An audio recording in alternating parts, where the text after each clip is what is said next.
بسم اللہ الرحمن الرحیم۔ اسلامک قصے دیکھنے کے لیے چینل کو سبسکرائب کیجیے۔ ایک مولانا صاحب فرما رہے تھے کہ میں ایک جگہ جا رہا تھا۔ ایک اماں جی نے مجھے روک لیا، کہنے لگی، مولانا صاحب، معاف کرنے کا بھی کوئی وظیفہ ہے؟ کہتے ہیں میں بڑا حیران ہوا کہ اماں جی نے کیا بول دیا۔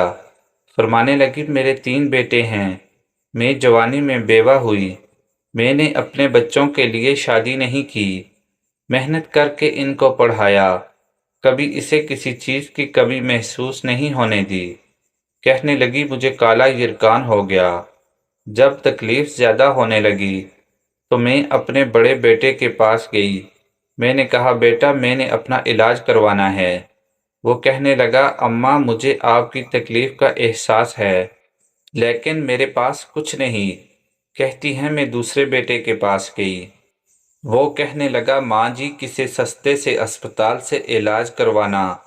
میں اپنے چھوٹے بیٹے کے پاس گئی جس کو میں نے بڑے لاڈ سے پالا تھا، وہ سب سے زیادہ کماتا تھا۔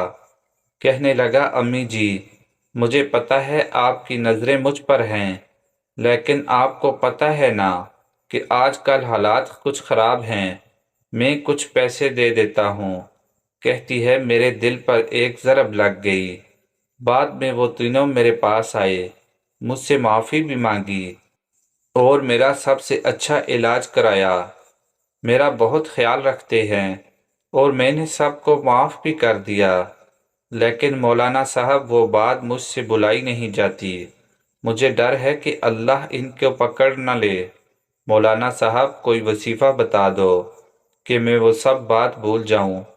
کہتے ہیں یہ سن کر میں کانپ اٹھا، مجھ پر ہیبت طاری ہو گئی۔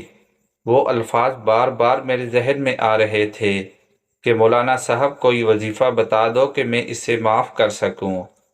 مولانا صاحب کی بات سن کر مجھے اس آیت کی سمجھ آ گئی کہ رب کریم نے والدین کے سامنے ہوں کرنے سے کیوں منع فرمایا ہے۔ آج والدین سے ہمارا سلوک کیا ہے، ہمیں خود سوچنا چاہیے۔